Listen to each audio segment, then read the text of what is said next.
Halo semuanya, di video kali ini kita akan membahas tentang bagaimana caranya untuk mengkonversi probability density function dari sebuah skalar random variable ke skalar random variable yang lainnya. Konkretnya, misalnya kita punya dua random variable, x dan y, di mana x dan y itu adalah skalar, dan x dan y itu bisa dihubungkan kalau y itu adalah fungsi g dari x, di mana fungsi g itu adalah invertible. Jadi karena invertible, x-nya juga bisa ditulis sebagai g inverse dari y. Katakanlah sekarang kita punya probability density function dari x. Sebut aja itu f dari x gitu. Di sini notasi x di sini tuh menyatakan kalau probability density function-nya itu adalah over x gitu. Jadi probability density fungsi itu kalau diintegral untuk semua possible value of x itu akan jadi 1 sama dengan 1 karena total probability itu kan sama dengan 1.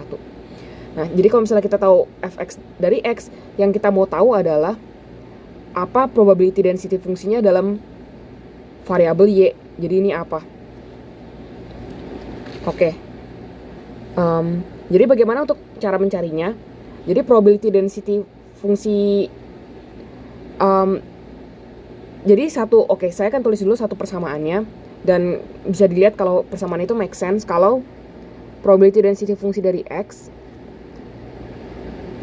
dikali skalar dx itu sama dengan probability density fungsi dari y dikali skalar dy gitu. Ini absolute value dari dy. Oke, jadi ini kenapa seperti ini gitu. Jadi kan kalau misalnya kita gambar ya, misalnya kita punya probability density fungsi dari x, fungsi x gitu ya, misalnya seperti ini gitu, dan yang kalau diintegral itu jadi 1. Nah, misalnya kita lihat fx dx itu apa? Jadi kan ini nih area di sini kan, ini adalah dx gitu kan. Yang ini akan, kalau misalnya nanti katakanlah ini nilainya adalah x0, kan kita punya ekuivalennya di dalam y kan.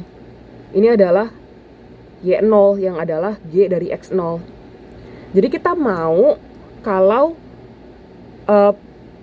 karena mereka ekuivalen, kita mau kalau probability-nya itu sama begitu. Kalau kita convert ini ke y0, kita mau kalau probability di x0 dan di y0 itu sama. Tapi karena ini continuous random variable, probability di satu value itu kan nggak define ya. Maksudnya probability-nya 0 gitu kalau di x0 doang.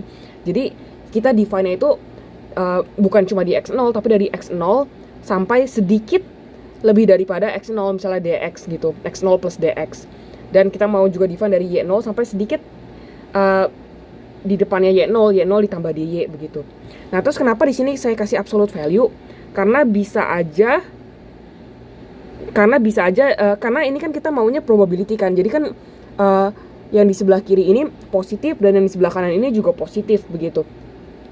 Tapi bisa aja karena nilai fungsi kita y dan x mereka tuh nggak ekuivalen, jadi bisa aja dy-nya itu negatif. Jadi tapi kan yang kita mau itu kan nilai dari probability. Kita mau itu kan fy dy, kalau kita integral itu kan positif. Makanya sini saya kasih absolute value dx dy. Contohnya gimana? Kalau misalnya y itu adalah minus 5x, maka kan dy itu sama dengan minus 5 dari dx gitu kan. Di sini maka y itu kan sama dengan minus 5 dx, tapi di sini jadi ada negatifnya. Jadi nanti ini by definition kita mau kalau misalnya f y dikali dy, kalau kita integralin itu positif. Tapi kalau misalnya kita seperti ini nanti akan malah jadinya kalau diintegralin negatif 1 gitu. Makanya kita kasih absolute di sini. Oke, jadi kalau udah begini sekarang kita misalkan kita mau cari fy. Jadi kita mau kan kalau fy itu kan jadi semuanya itu fungsinya isinya y kan.